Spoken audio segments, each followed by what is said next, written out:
My friend, who are you beyond the names and the roles you've given yourself? Who is it that stands behind all these titles, quietly claiming them as me? All throughout life, we are surrounded by labels and stories. From the moment you were born, you were given a name, a role, and an identity. These things seem to shape who you are. But are they really your true essence? Or are they just layers of clothing that you've put on? Imagine standing in front of a mirror.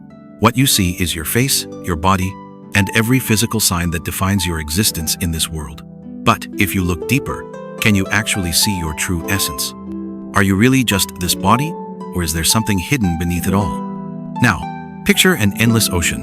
On the surface, waves rise and fall. Each wave looks separate, with its own shape and its own rhythm. But if you look deeper, you'll realize every wave is never apart from the ocean. It is an inseparable part, but it is not the whole. The wave is just a temporary expression. And yet, its true nature is water, the boundless ocean itself. You are just like that wave. Everything you think you are, your body, your memories, your emotions, your identity, these are only fleeting expressions on the surface. But you are not those waves. You are the ocean. So, if you are not your body, if you are not the memories of the past, if you are not the identity you've adopted, then what are you? The answer cannot be pointed to. It cannot be defined. It lies in the infinite essence of your being, something you have always been, yet perhaps never fully recognized. For a moment, let go of everything you thought you knew about yourself, your name, your role, your successes, your failures. All of these are just stories. In this episode, we are going to peel back the layers of illusion that have hidden your true self. We will explore the ego, awareness, and the truth that you were never truly born and you will never truly die. But first, let us ask the biggest question of all. If I am not my body, not my memories, and not my identity, then who am I? My dear friend, when you think of yourself, the very first thing that comes to mind is often your personal story, your name, what you've done, what you've been through. All of these weave together into the thing you call me. But have you ever wondered who is the one telling this story? That is the ego. The ego is not a physical thing. It has no shape and no size. Instead, it is the center of every story you tell about yourself. It is the concept you use to define I. But is the ego truly real? Or is it just an illusion? The ego is formed out of thoughts, emotions, and memories. It is like an invisible bag that you carry, filled with beliefs about yourself. From the time you were a child, you began collecting things in this bag: praise from your parents, criticism from a teacher, a joyful memory, or a painful experience. One by one, they were stored inside the bag you now call me. Over time, you began to identify with that bag. You thought, I am talented, or I am a failure. I am funny, or I am unworthy. But my friend, that bag is not you. Maybe you think of yourself as shy, but pause for a moment. Reflect. Are these thoughts and memories truly you? They come and go, shifting as life moves through different stages. If they change, how could they possibly define who you really are? Let's take a real example. Imagine you experience a major failure at work. Instantly, your ego jumps in and whispers, I am a failure. I am not good enough. These are not just words in your mind. They carry emotions, sadness, shame, and even anger. And soon, these emotions begin to drive your actions. You may withdraw, avoiding new opportunities because of fear. But look closer. Those thoughts are not the truth. They are simply the ego's way of protecting itself, maintaining the story it has created about you. If you believe that story, you will become trapped in a cycle of suffering. The ego doesn't just limit you through negative thinking. It is also the root of desire and comparison. It tells you, I will be happy when I get this, or I need to be better than others to feel valuable. But have you ever noticed? Even when you achieve what you want, the ego immediately shifts to another goal. It is never satisfied. It is like a bottomless well, always needing to be filled yet never full. Think of it like watching a movie. You are completely absorbed in the story. You feel joy when the hero succeeds, sadness when they fail. But eventually, you realize it's only a film. The character isn't real. It's just an image on a screen. The ego is the same. It is like the main character in a movie. You invest your thoughts, your emotions, your time, and your energy to defend it. But when you look carefully, you see it is nothing more than a story, a collection of fleeting thoughts and feelings.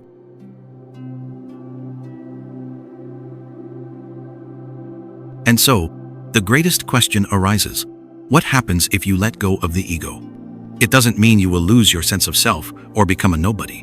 Instead, you will realize you are not the story you tell yourself. You are the awareness in which the story appears and eventually disappears. The ego is only an idea, a temporary structure we have mistaken for ourselves. But your true essence goes beyond all of that. It is not bound by thoughts, emotions, or memories. So if there is no ego, who are you? This thought may feel unsettling at first, but it is also the doorway to true freedom. Without the ego, you no longer need to defend yourself or prove your worth. You are no longer controlled by fear or ambition.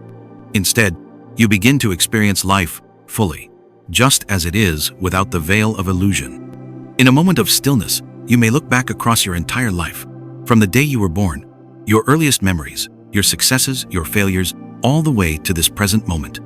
Everything seems shaped by the flow of time, a journey with a beginning and an end. But what if everything you believe about yourself, the story of being born and dying, is only an illusion? The idea that you were never truly born may sound paradoxical, but this is not a denial of your body or the world around you. It is a way of looking deeper, beyond the surface of ordinary perception, toward a timeless truth. Your true nature has no beginning and no end. So let us begin by questioning the very nature of time itself. Time, as we normally experience it, seems to be a sequence of events past, present, future. We imagine ourselves moving along this stream, a starting point when we are born and an ending point when we die. But does time really exist in the way we think it does? Or is it simply a way that the human mind arranges experiences in order to create meaning? Your true essence does not lie within time. It is awareness, an unchanging space in which all experiences arise and dissolve. It is like the open sky above. No matter if the weather brings sunshine, rain, or storms, the sky remains vast, untouched by what happens within it.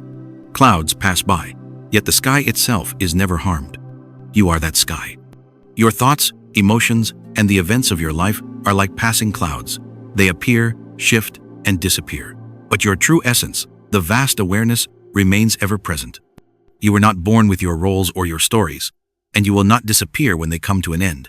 What you truly are always exists beyond all of that. Think about this. If you have no beginning, then what meaning does the fear of an ending really hold? We fear death because we believe it is the final point, the end of the I. But when you realize that the I is only a story, and that you are the awareness in which that story unfolds, fear dissolves. The philosopher Alan Watts once said, "That which you really are never began and will never end." It is like the ocean. Each wave rises and fades away, yet the water remains. You are the water, not the wave. To make this even clearer, imagine a dream. In a dream, you might experience an entire lifetime, from birth to growing up to eventually dying. But when you wake up, you realize it was all just an image, an appearance. No one was actually born or died within the dream. It was only a passing expression within the mind. Life is much the same. When you look deeply into your true nature, you see that everything you thought was me is simply an expression within awareness. This awareness is not born with the body, nor does it disappear when the body is gone. So set aside, for just a moment, every belief you hold about who you are, where you came from, or where you are going. Instead, ask yourself, if I have no beginning, why should I fear an ending? This question is not just an intellectual game. It is a doorway into freedom. When you are no longer bound by the idea of time, you see that every moment is an expression of the eternal. You no longer need to race toward achievement or run away from loss. You simply are here, now, in this very moment. The truth that you were never truly born is not a denial of life. On the contrary, it is the affirmation that you are not limited by the stories you tell yourself. It frees you from fear and suffering. It allows you to live fully as what you truly are, an infinite, boundless awareness, untouched by time or space. You are something without limits, unborn, and never dying. Now imagine this. You are standing in a room filled with mirrors. Each mirror reflects a different image of you. In one, you are a parent. In another, you are a child. One mirror shows you as successful, another as a failure. In some, you are humorous, in others, shy.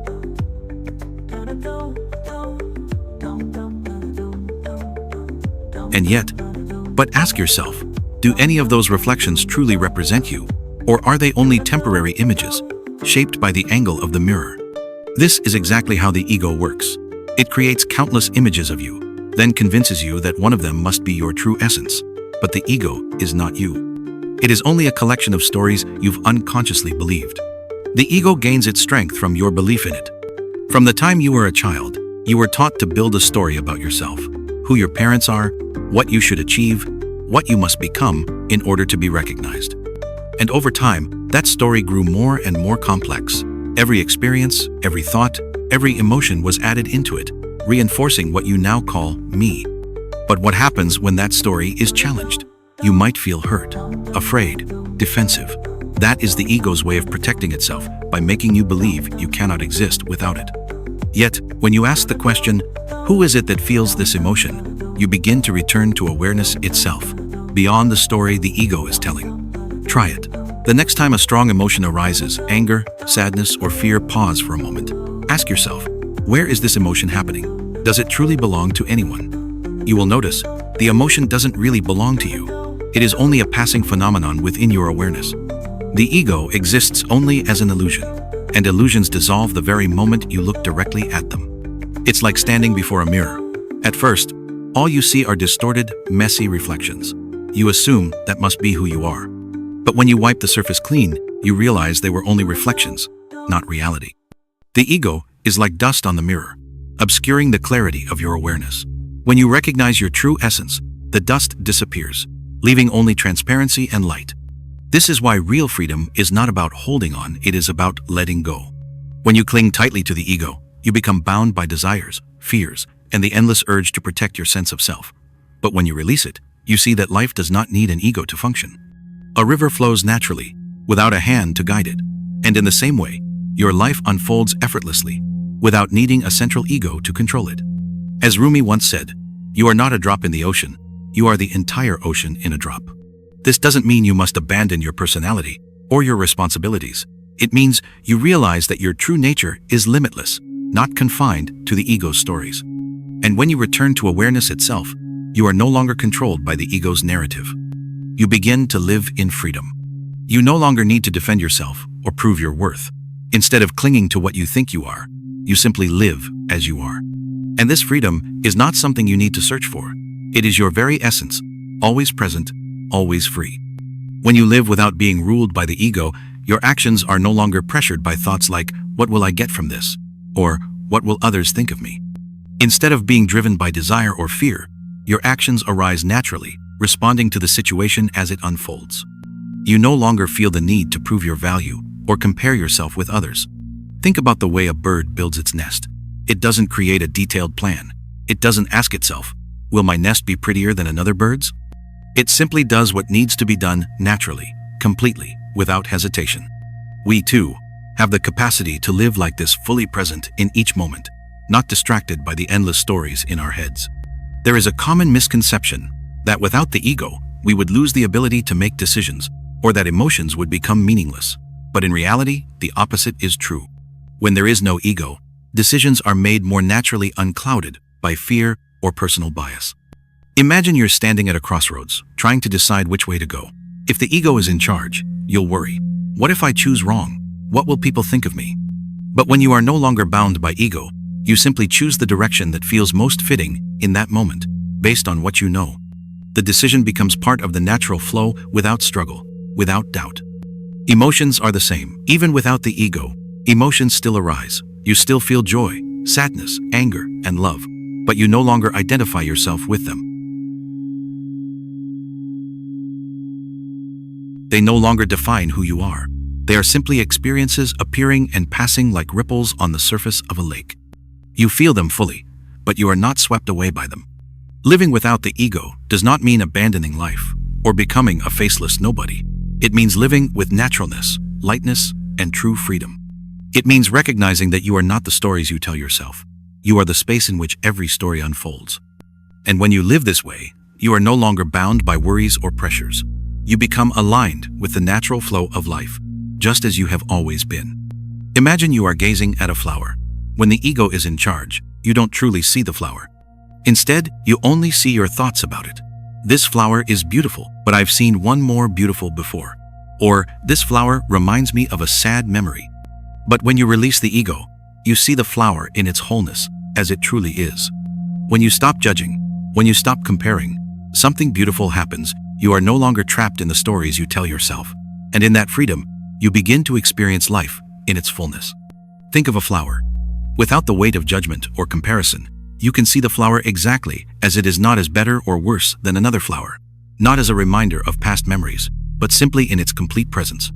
This way of seeing doesn't just apply to flowers, it also transforms your relationships with people. When the ego is no longer in control, you stop looking at others through the lens of expectations or judgments.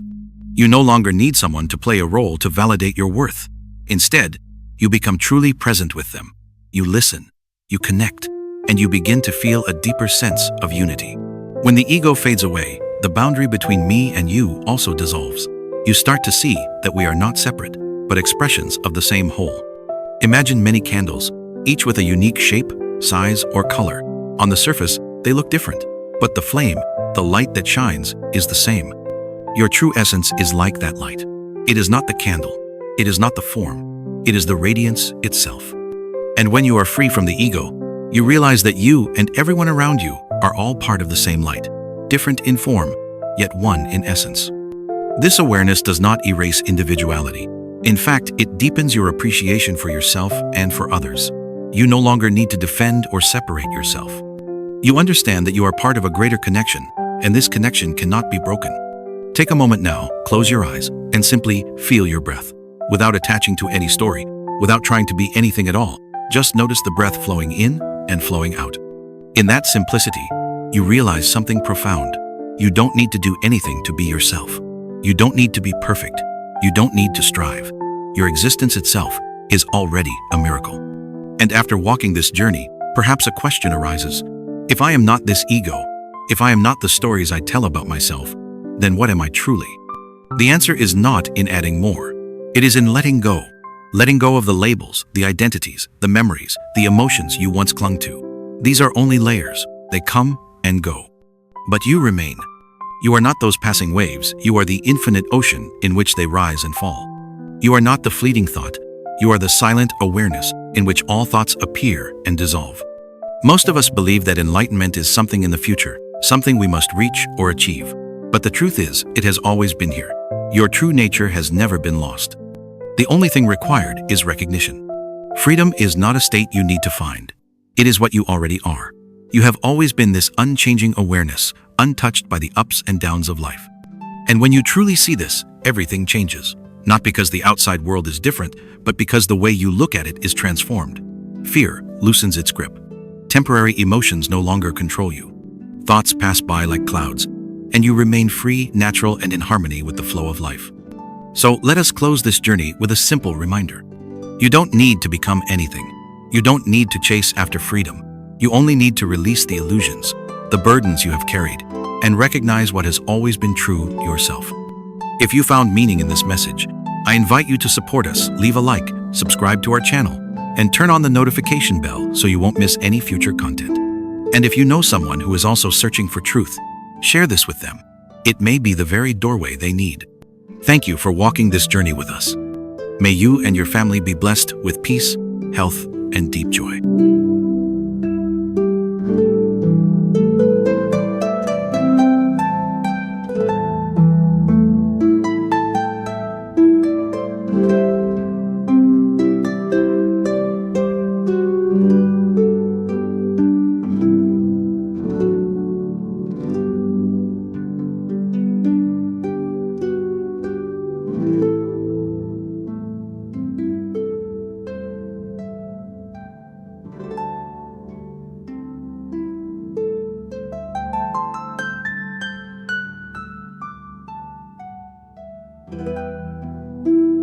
Thank you.